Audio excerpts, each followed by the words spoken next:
줄기에서 한 싹이 나며 그 뿌리에서 한 가지가 나서 결실할 것이요 라는 선포는 평화의 왕으로 오실 메시아에 대한 말씀입니다. 다윗이 아닌 이새의 줄기에서라고 표현한 것은 메시아의 탄생이 전적인 하나님의 은혜임을 알게 하라는 것입니다. 당시 아하스 왕의 불신앙과 교만으로 유다는 심판을 경험했지만 그것이 끝은 아니었습니다. 나무는 잘렸지만 그루터기에는 생명이 남아 있었습니다. 하나님은 작은 남은 자를 통해 회복을 시작하시고 결국 오실 메시아 곧 예수 그리스도를 통해 새 생명과 평화의 시대를 열어주십니다. 그러나 이 평화는 저절로 이루어지는 것이 아닙니다. 성경은 분명히 말합니다. 여호와를 아는 지식이 충만할 때 평화가 임한다고 94세 나이로 주님께 돌아간 제임스 패커는 하나님을 아는 지식에서 이렇게 말했습니다. 우리는 하나님을 알기 위해 지음받았습니다. 그러므로 인생의 목표는 하나님을 아는 것입니다. 예수님이 주시는 영생은 하나님을 아는 지식입니다. 그 어떤 것과 비교할 수 없는 최고의 기쁨과 만족 또한 하나님을 아는 지식입니다. 하나님을 안다는 것은 단순히 정보를 갖는 것이 아니라 하나님의 영광을 보고 하나님과 인격적인 관계를 누리는 것입니다. 그럴 때 우리의 마음은 하나님의 마음으로 변화됩니다. 하나님을 아는 지식은 무겁고 부담되는 것이 아닙니다. 오히려 우리를 기쁨으로 채우고 불안과 갈등이 가득한 현실 속에서도 하늘의 평화를 누리게 하는 지식입니다. 하나님을 알면 생명이 살아납니다. 영원한 기쁨과 평화, 안식이 주어집니다. 과거 이스라엘이 무너졌던 이유는 바로 하나님을 알지 못했기 때문입니다. 대림절은 오실 주님을 기다리는 시간입니다. 이번 대림절이 하나님을 더욱 깊이 알고 가까이 하는 영적 여정이 되기를 바랍니다. 그리하여 메시아가 주시는 참된 평화가 우리의 삶에 온전히 자리 잡게 되기를 소망합니다. 글씨가 작지만 잘 읽으셨습니다. 우리 이사야 11장 1절을 한번 성경을 다시 한번 읽어볼까요? 시작. 이새의 줄기에서 한 싹이 나며 그 뿌리에서 한 가지가 나서 결실할 것이요. 예수 그리스도는 누구의 자손으로 오신다는 거예요? 이새의 자손이 누구죠? 다윗입니다. 다윗의 자손으로 온다라고 예언하고 있는 것입니다. 예언은 약속이죠. 이 약속은 이루어질 때 신뢰가 가는 겁니다. 그래서 우리 기독교는 약속을 중시하는 종교입니다. 약속을 중시하는, 내가 손해를 볼지라도 약속을 지키려고 하는 그런 마음이 필요합니다. 근데 약속을 밥 먹듯이 깨는 사람, 건망증이 있어가지고 잊어버릴 수 있어요. 그러나 그걸 당연하다고 생각하면 안 되고요. 내가 약속을 잊어버려서 참 미안하다 하면서 거기에 대한 사과를 또 할 줄 알아야 되고요. 근데 이제 약속을 자꾸만 깨트리면요, 그 스스로 자신에 대한 신뢰를 깨트린 것입니다. 그래서 사람들이 무시하죠. 근데 사람들은 굉장히 이런 생각을 해요. 누가 나를 무시했다고 기분 나빠하고 막 그래요. 근데 무시하게 보인 것은 나란 말이에요. 내가 무시받도록 보이지 않으면 상대방이 결코 무시하지 않아요. 그러니까 내가 무시하도록 보인 것은 생각 안 하고 누가 나를 무시했다고 그 사람과 싸우고 그래. 그러니까 어리석은 사람이야. 예를 들어서 내가 옷을 더럽혔어. 옷을 더러운 것을 막 묻히고서는 갔더니 아유 저 사람 옷이 더러워. 그러면 더럽다고 말한 사람이 문제요? 더러운 옷을 입고 있는 게 문제예요? 당연히 더러운 옷을 입고 있으니까 상대방이 더럽다는 것이지, 내가 깨끗한데 더럽다 그러면은 그거는 그 사람이 잘못이지만 내가 더러운 옷을 입었으니까 상대방이 더럽다고 말한 것은 그건 제대로 말한 거예요. 그러니까 여러분, 상대방이 날 무시했다면 제대로 무시한 거야. 왜? 내가 무시받을 짓을 했으니까. 근데 그건 안 하고 상대방이 날 무시했다고 그 사람하고 원수 맺고 그런 사람들이 있어요, 없어요? 그런 사람이 얼마나 많아. 그러니까 바보 같은 사람이 많은 거야. 남들이 나 무시했으면요, 내가 해결할 일이야. 내가 얼마나 사람들한테 잘못 보였으면 그랬을까, 내가 이게 빈틈을 보였으면 그랬을까 하면서 자기 자신을 반성해야 된다는 사실이에요.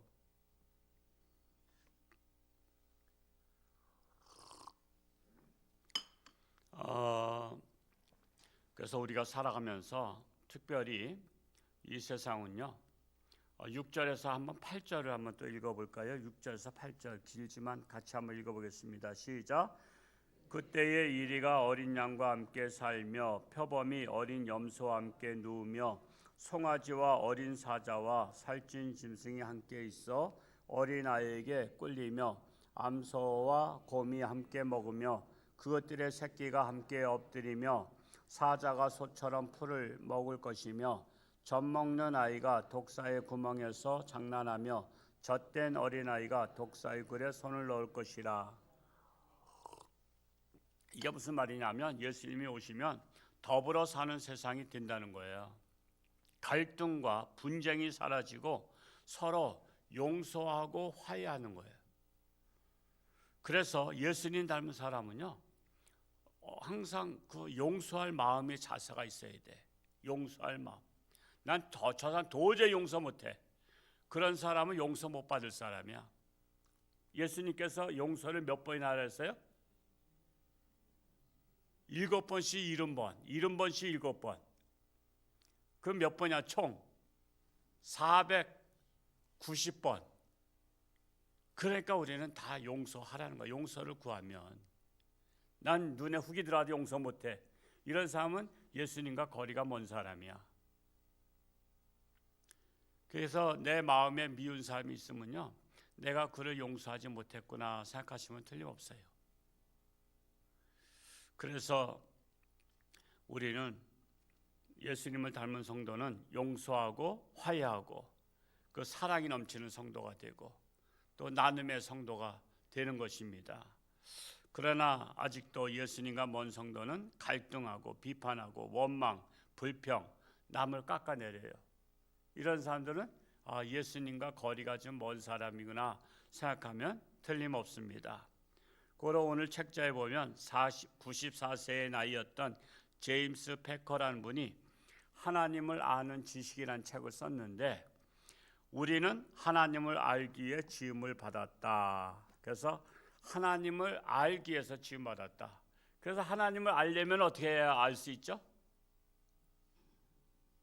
하나님을 아는 방법. 우리는 자연 계시를 통해서도 알 수 있지만 자연 계시를 통해서는 좀 약간 좀 추상적이야. 그래서 일반 계시를 주신 것이 하나님의 말씀이요. 그러니까 하나님의 말씀을 보면 하나님의 마음을 읽을 수가 있어. 하나님의 마음의 사상, 하나님의 마음의 윤리, 하나님의 마음이 원칙, 이런 것들이 말씀 속에 있단 말이야. 그래서 우리가 하나님의 말씀을 늘 봐야 되는 거야. 왜? 그러면 하나님을 알게 되는 거야. 여러분, 사랑의 편지는 읽고 또 읽어. 옛날에 군대 생활할 때, 아주 옛날이지만 그때는 편지들을 주고받던 시절이잖아요.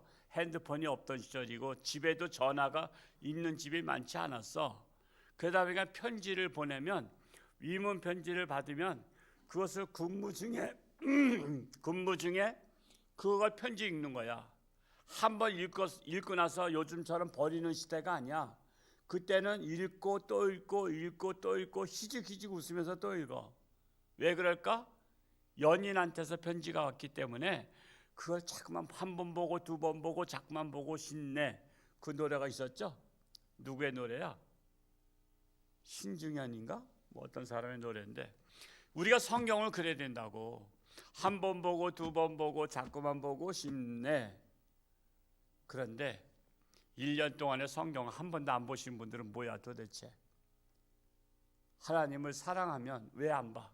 사랑하면 하나님의 일기장인데, 하나님의 마음이 담겼는데, 그리고 나를 사랑하는 고백인데 왜 안 보냔 말이야. 하나님을 가까이 함이 내게 복이라. 하나님을 가까이 하는 방법은 하나님의 마음을 읽는 거야. 그래서 하나님의 마음을 읽을수록 하나님께서 이 세상을 향하신, 나를 향하신 하나님의 뜻을 알게 돼. 그래서 여러분, 못해도 1년에 한 번씩은 뭐 그냥 아무리 무식해도 그냥 1년에 한 번씩은 읽으란 얘기요. 아무리 저게도, 책 보는 것이 싫어도 다른 것은 안 봐도 된다 이거야. 근데 하나님의 말씀만큼은, 하나님 믿는 사람들이 안 읽는 것은 이율배반이야. 이율배반이 뭐요? 그냥 생각과 말이 다른 거야. 그러니까 우리는 언행일치가 돼야 되고요. 항상 생각과 행동이 일치가 돼야 돼. 하나님을 사랑하면 보게 돼 있어. 그러니까 어디 가든지 성경을 갖고 다녀야 돼. 뭐 오늘도 저는 뭐 하나님 말씀 뭐 누가복음 이렇게 중간까지 읽었습니다만, 마가복음, 누가복음 읽었습니다만, 뭐 새벽 뭐 2시면은 깨니까 그때 뭐 하겠어요? 성경 읽는 거지. 성경 읽고 책 읽고, 딱 성경은 제가 30페이지만 하루에 딱 읽기로 작정을 했기 때문에 30페이지만 읽고, 또 다른 책을 제가 경제학 용어라는 그 책을 지금 오늘도 지금 읽었습니다만, 우리가 일상적으로 사회에서 쓰고 있는 통용적인 용어들을 잘 모르잖아요. IMF가 뭔지, 뭐 이런 거, FTA가 뭔지, 이런 것들을 이게 요약되어 있는, 주로 이제 한 장에서 2장으로 요약된 그 책이 있어요. 그래서 경제학 용어들을 제가 그 책을 읽으면서 이런 것들이 이렇게 해서 쓰여지고 있구나. 이런 것들을 상식적으로, 우리는 상식이 통하는 삶이 돼야 되잖아. 그래야 사회생활이 이게 되잖아요.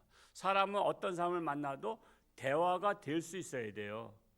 배운 사람이나 못 배운 사람이나 연세가 드신 분이나 젊은 애들이나 서로 그들이 쓰는 용어를 우리가 같이 공유할 수 있어야 대화가 되잖아요. 그렇지 않으면 대화가 안 되는 거야. 맨날 밥 먹었냐? 이 소리만 해가지고 되겠어요?